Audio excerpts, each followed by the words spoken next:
Welcome to the Monday Morning Wake Up Call with your host, Kerry Ramage, managing broker at Remax Elite, and Heather Holiday, your social marketing nut, talking about hottest real estate topics with a little weekly activity and motivation for the week.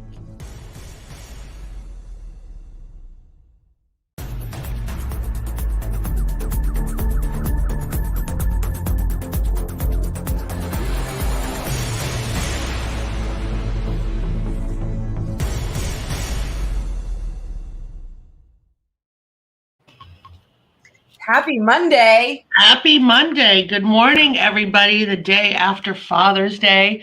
So really quick, my parents' best friends who were our neighbors in New York, known them since before I was born. They then 20 years after we moved to Florida, they moved to Florida.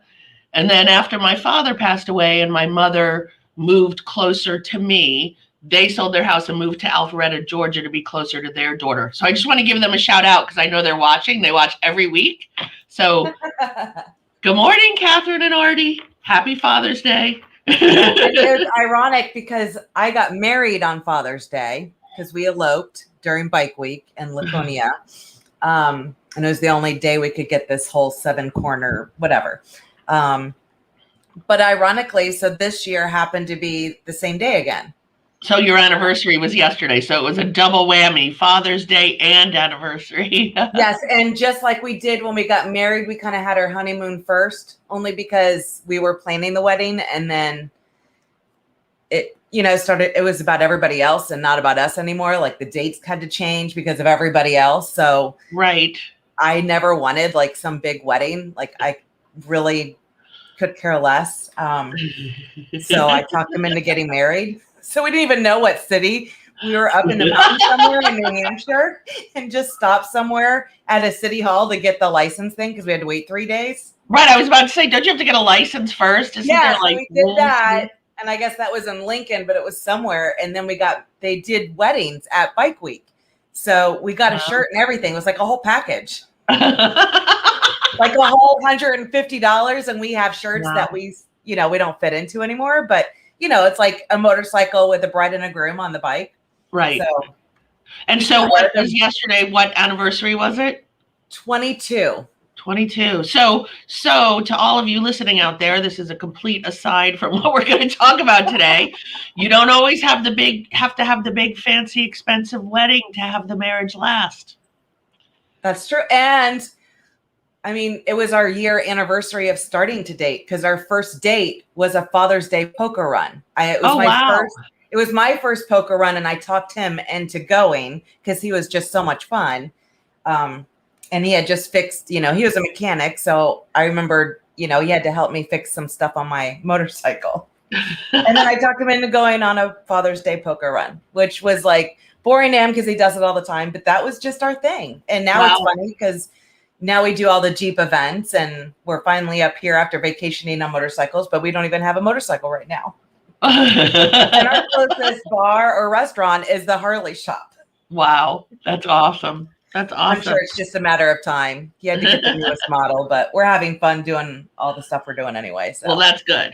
That's good because we always say, you have to make time for fun in your life. So today we're talking about referral success. It's easy money. So when you have, I'm already going off topic, so let me reel myself back in for 1 second. I was just going to start. The brain is going. So if you're watching, don't forget to click on the link that gives StreamYard permissions. That way, if you're commenting, we know who it is. Just say Facebook user. And if you're out there watching, leave us a little comment in the chat. We'd love to hear from you and hear where you're listening from. Oh, my eye is dripping. But we're always looking for new leads, whether it's just continuing with your sphere of influence or your past clients. But there's always leads or there's always opportunity out there with referral. When you're working with your clients, you want to let them know, especially those of you within the Remax network. We have agents all over the world that we can link with and and send information. Oh, good morning from Scottsdale. That's exciting. It's early there. I think you guys are 2 hours behind us. Oh, Miss Karen, and I missed her at R4. She's one of my favorites that I met my first R4. Oh, so awesome. Do our pictures. Well, so and here's where I just go completely off topic, but so you met Karen, or not following, my bullet points, right? You met Karen at R4 how many years ago? And now you guys have a connection and relationship. You know what kind of an agent she is. So if you get a client or a family member or a past client who has a friend or a family member, she is my go-to to send referrals to for the Scottsdale area. That's what I was getting at. That's that's later on. But sorry, I'm in trouble. But I'm in trouble because I'm not following. That's 100%. And that's exactly a perfect example of the part that I was going to talk about. Sorry about that. Okay. Let me reel myself back in. That's okay. We just go with it. It's all good. I know. So when you're consulting with your clients or even your family members, find out where they're coming from or where they're going to. Sometimes you're selling their house for them and they're going to, who knows, Scottsdale, Arizona, or Las Vegas, Nevada, or San Diego, California. It's usually rare that our people go from here to one of those cities. I think that Tennessee's been hot. I cannot tell you how many Florida people and even our agents alone looking for Tennessee agents. And even in my area, I mean, that's like the East Tennessee. So it's definite. I mean, I think there's a lot of that. So what you want to make sure is that you let your people know that you have access to, highly trained, highly organized, highly experienced, highly professional agents throughout really the world. I mean, we have people who've referred people to Panama and Costa Rica. So we have access to that. And we're not going to just say, oh, Susie Q in this town, any town, USA. It's usually we've made a connection at R4. That's where we make a lot of ours, or the broker owner conference. And, it's funny. My first few R4s, I'm like, why am I collecting all these agents cards? I'm never going to have somebody go to Oshkosh, Wisconsin. I think that's where that is. But you never know. You're just making something up. I know. You never know. Or you have, I think it's in Wisconsin. Or you have other agents in your office who might say, oh, I need a lead for this town. Do you know anybody? And I have always said this, and I don't need, this is probably not even on the bullet points, but I'm going off topic again. Still the same topic. I always tell people, when you fill out your profiles, you do the same. Yes, see, Oshkosh is in Wisconsin. I know. When you're filling out your Facebook profile, your Instagram profile, your realtor.com profile. I just got 2 great leads from Women's Council of Realtors. That profile I have completely pimped out and has all my information. Your Remax profile, have your photo, have your professional designations, have your experience. Whatever you can put in those profiles, you want to include that, because if I don't know somebody in Oshkosh, which I don't, I'm going to start searching and I'm going to find that agent for, say, my sister's moving there. I'm going to find that agent and I'm going to interview them to make sure they're the right fit. I'm not going to just pick a name and send it to somebody. I know that I had just posted this on one of the groups is, we always have about 200 people requesting to get in these larger groups. But they don't have anything that they even sell real estate on their profile. Nothing. So I saw that you did that yesterday or the day before. Because it's like both, the Tech and Tools and Creative both had almost 200 people and they sit there and wait. And then I get agents that will send me a message like, I've been waiting 2 days to get in. Well, you didn't answer any questions and you're a secret agent. Like now you're going to have to wait until the admins have time to actually go and look you up, do the research to see, so if you can't answer questions or you want to be a secret agent, yes, you're going to sit there and have to wait for us to take time out of our busy schedule, because it's not like we're getting paid to do all this, to do that. And it's, it's also missed opportunities with your profile itself, is because I do get a lot of somebody, an agent over here may want an agent over here, and I may know a couple agents. The first thing I do is I just go on Facebook and I'm just going to their profile so I can get their email, their, website and their phone number. And I'm just going to screenshot it and I'll send it to that agent. If you don't have that information, I'm going to the next agent. So that's missed opportunities because, I'm trying to help you out, but if you're going to be a secret agent, I'm going to have to do my research to find your information. I'm just going to go to the next agent. So it's huge. And what we hear a lot is people saying, well, I don't want all my information out there on Facebook. It's online. I hate to tell you, if it's not on Facebook, it's somewhere. It's on your Remax profile, or it's on your realtor profile, or it's somewhere they're going to be able to Google you and find you. So you might as well make it easier. You have to make it easy for the consumers, and it's missed opportunities. A lot of people won't, may not. Good morning, Donna. So a lot of people from Cincinnati. Personal, so I don't want to mix and da-da-da. I mean, that's missed opportunities. Unless you want to be a secret agent, unless you're Secret Service, something like that, and you can't have that. I don't know. I feel it's missed opportunities because if you Google your name, that, your profile is going to pop up somewhere. But if I'm getting sent a Facebook message, I'm going to go to your Facebook profile because that's where I'm at. You need to make it easy for the consumers to find you. Exactly. And also what you should be doing is kind of analyzing your market and different businesses, whether there's colleges around or just, for example, L3 Harris or Northrop Grumman or SpaceX. We are all partners with all of them through the worldwide ERC, through relocation companies. But you might want to make an in with somebody. I mean, a lot of our referrals that we get through, just say Northrop Grumman, come because this person bought a house with Karen O, and he's going to tell all of his friends to buy a house with Karen O. Or my son went to Florida Tech. There's a parents group there now. I'm a local because we live by Florida Tech. So a lot of times within that Facebook group, there's a lot of questions. Who's a local agent? I want to buy a piece of property so that my child doesn't have to rent or whatever it is. So make those types of connections as well. Or for the opposite, for me, I went to University of Florida. Make sure I'm keeping in contact with people up there, because then I can refer people in that direction as well. Mm-hmm. And there's also like the Recess, RESAAS, which is open to, all agents. Make sure you're in there and make sure that every profile you have is completely full. But the more you get engaged with these different types of groups or whatnot, the more you create those relationships, the more referrals are going to come agent to agent. Yeah, for sure. And it's, it's global referral exchange.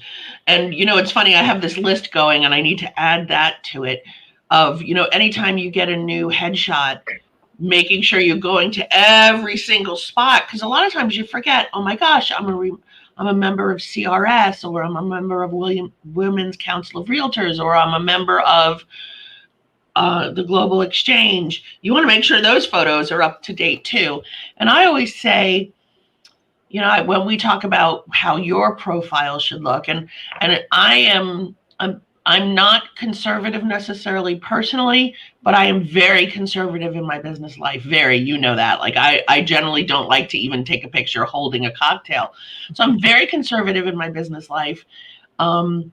Make sure your headshots and your photos are professional. Don't take some, picture where you're in that doesn't represent who you are in business. It might represent who you are in your party life, which is great. We all love to party, I think, or not all of us, but a lot of us. But make sure your photo is. I think anybody who knows us at any events will know that, that we like to have fun. What about? Yeah, we definitely like to have fun. But a lot of times we go to bed early. But just make sure you're looking. Well, I do, maybe not you. Make sure you're putting yourself out there somewhat professionally, at least with your business headshot. I think so. I think, it's, when someone's wearing a bathing suit top or something, it's just, I don't know. Yeah. Right. Just not appropriate. So make sure, no matter how good that picture looks. Good for you. And then events is like what we're just talking about, is making sure that you're going to, you know, agent events, training. There's so many different things. I know we try to do like meetups at the big, you know, like the conferences, the big ones like Remax. We try to have big meetups, and it's just a way for us to take those online relationships offline to really get to know somebody. And if you do social media well, it really will turn that first meeting from a handshake to a hug. And that's where I think the magic of social media is being able to do that. I mean, so many times I will see someone at an event and I forget I've never actually met them in person. Right. But we have such that powerful relationship online. I mean, you find agents that have, you know, maybe I'll find someone that has a dog like mine, or they're Jeeping, or, you know, we have so many things in common. And it's so nice when you do connect on that personal level.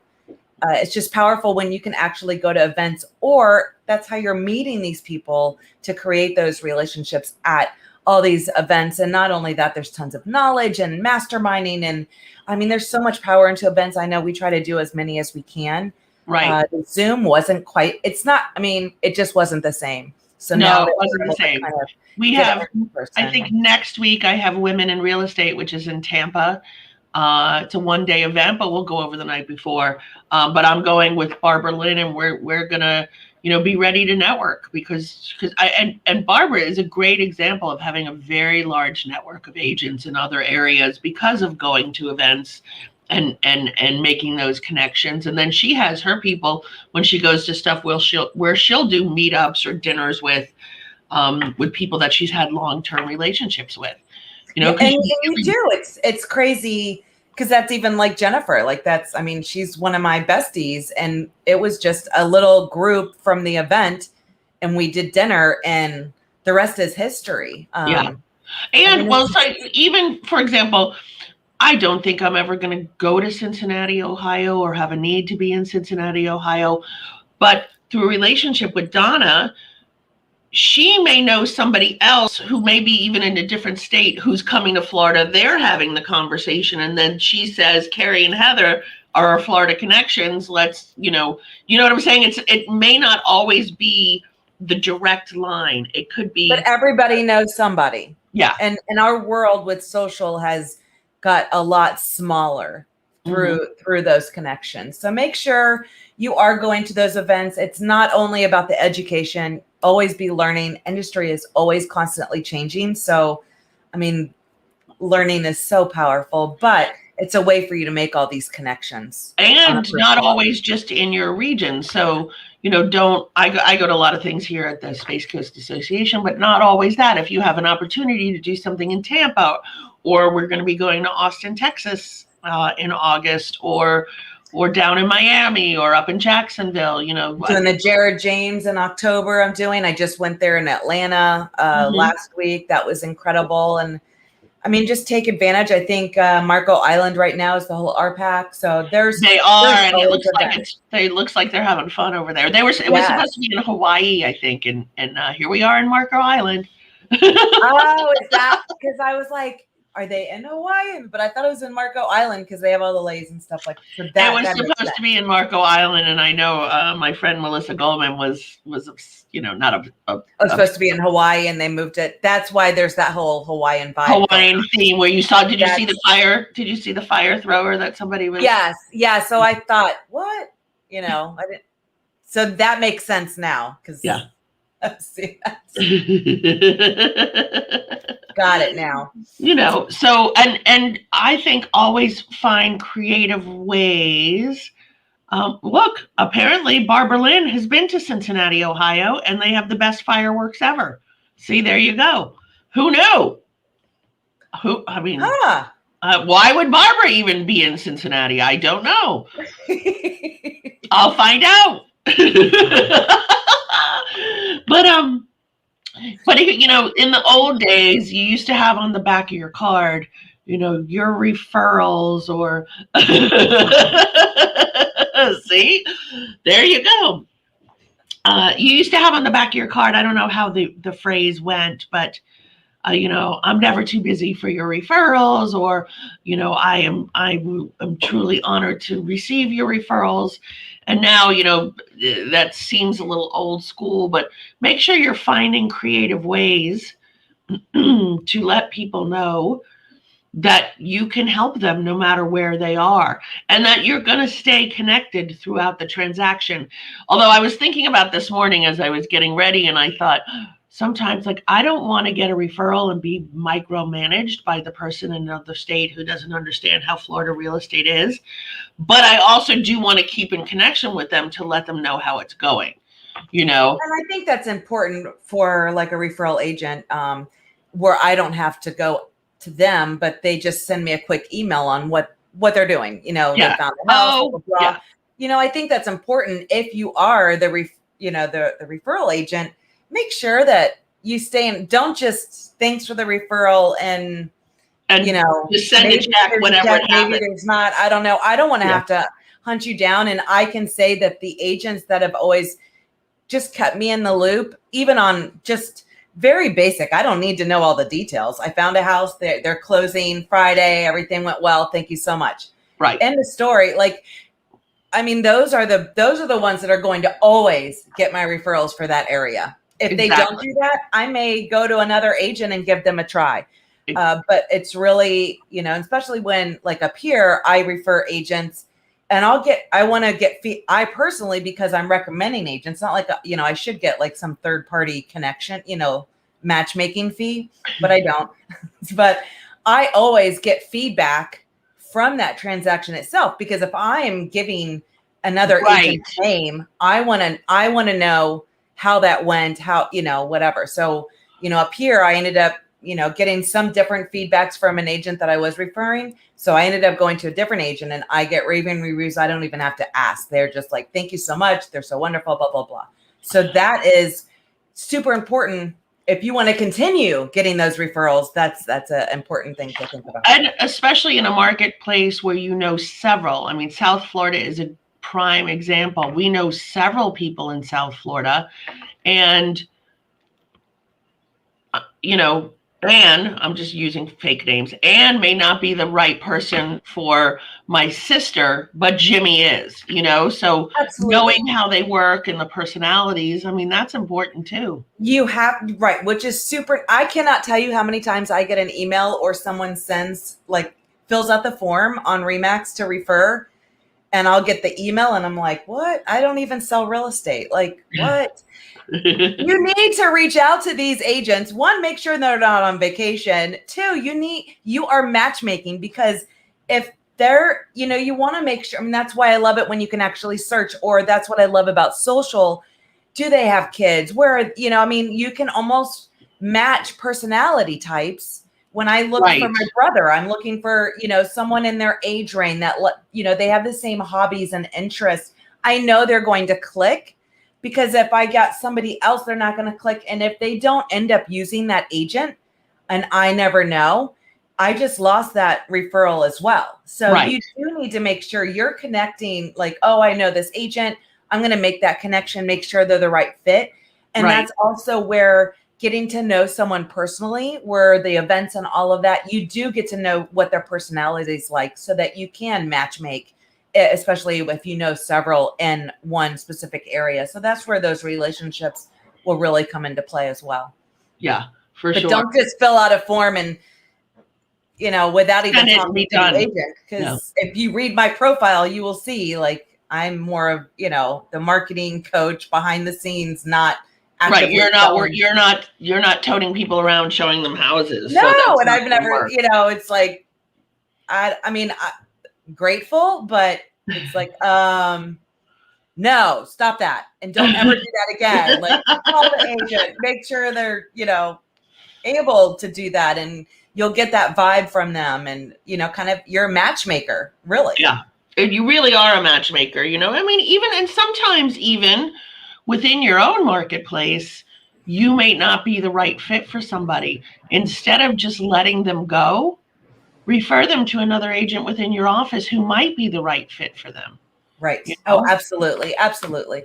I don't think that happens enough, honestly. I think we let people go for whatever reason, and we don't even think, oh, maybe I should have referred them to. And probably because they've worked that person too long to where it's just over the board and you're fired kind of thing, versus realizing up front, we may not be a right fit, but here's an agent I think, would be a perfect match for you. Exactly. The thing, even any type of deal. I was thinking, like, sometimes even I'm seeing more and more residential agents try to take on commercial deals, and they come to me with questions and issues, and I tell them right off the bat, I do residential. That's what I'm an expert at. That's what I know. So I can't help you with the commercial. My suggestion is you either partner with one of our commercial agents in our office, or you just refer it to them. Usually the answer is, well, I want to learn. And learning is great. You know me, I'm always learning new stuff. But there's also the thing, if you don't do it very often, you forget it, you don't become an expert. And everything is always changing. Yeah. So the one commercial deal you do you might not learn enough, so it's not worth it. So just refer it to a commercial person, Because it is. And I used to feel the same way when I did property management, when I would have an agent try to list somebody's home for rent and they're trying to do the lease, and I'm just like cringing all the way through, stop it. Yeah, it's not your area. It's not your area. Completely against the law. Like, stop it. Enough. Yeah. Just hand it over. Let me handle it. Stop it. It's not your area of expertise. So find someone who is, even if it's within your own marketplace.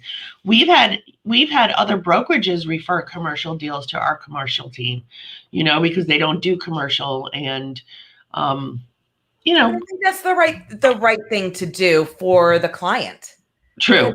How can, if you don't have that knowledge, there are a lot of things that could go wrong. Well, and that is one of the ethics in our code of ethics, is not to engage in areas of the business that you're not knowledgeable in. So instead of always thinking about your pocketbook, because I think that's probably what people are thinking when they take on a deal, think more about what's best for your client and what's the best way to serve them or your customer. And it's all about that experience. Yeah, for sure.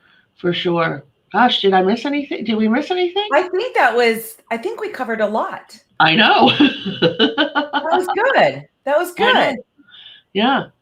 So what's our weekly activity, the agent action plan for the week? So be the reason that someone smiles this week. Every day on your social media, post something funny, a funny movie or a series or a challenge, but always ask people to join in. Whenever somebody said, maybe I don't know I can't even think of. Lisi here loves Friends, so maybe you post. Maybe she has a whole new door. It's all Friends. I saw that. Our whole office is Friends now. So maybe you post my favorite episode with Friends, and I was not a big watcher of Friends, but I remember this episode very well because I was in the tanning business. Was when Ross went in the Mystic booth and got sprayed with the spray tan. If you haven't seen that episode, it is freaking hilarious. So maybe you post, that scene, and you say, this was my favorite Friends episode. What's yours? It's a good way of engaging people, and everybody starts to laugh. But make sure when you do stuff like that and ask questions and ask them to join in, or even like what's your favorite flavor ice cream, all those things. Don't leave them hanging. Don't just like that. People start commenting and you're not even on social for 2 more days, and you be interactive. That drives me nuts when I see stuff like that and then nothing. Like, that's missed opportunity for engagement and creating those relationships. And exactly. You have to be interactive. You have to respond back. You have to, whatever it is. Relationship. It's just opportunities. Then the words of wisdom is, everyone laughs the same in every language because laughter is a universal connection. So it's all about smiles and laughter this week. Yeah, there you go. It's why we watched a movie this weekend that was a kids movie, and it was originally a Chinese movie, and now it's been adapted to American and with American voices and actors and such now. But it's funny because the themes are the same. It's you're right. We all laugh the same for sure. Yeah. Well, I mean, we may have funny laughs, but still, it's just laughter in itself. Exactly. So I think that's it. And we hope everyone has an amazing week. And until and we're going on vacation for 2 weeks, remember? Oh, that's next week? Yeah. Oh, that's starting. Oh, wow. So next week. And then, of course, 4th of July. Yeah, we're off the 28th. Yeah, we're off the 28th and we're off the 5th. So we won't be back until the 12th of July. Wow. I know. Can you believe it? I mean, can you believe it? Today is the first day of summer, or yesterday was the first day of summer. I'm not really which. Like, oh my God, like I'm already in that panic mode. If summer's almost over, school's going to start. Like, oh my gosh. Yeah, they're already talking about the whole tax day, whatever, for school stuff. And I'm like, it just ended. Stop it. We just stopped. I know, but we're already 3 weeks in, I think. Oh my gosh. Oh, that's crazy. I know. I have a few weeks. Ugh. Yeah. No, it's miserably hot up here right now and dry. But here as well. It's 90. It was 93 yesterday. So okay, well, I guess I won't complain about the 80s. It was just abnormally humid and gross. Yeah. We need rain for sure. But until next week, or until I guess July the 12th. July the 12th. Wake up, kick ass, and repeat. And we'll see you guys soon. Bye, everyone. Thanks for joining us.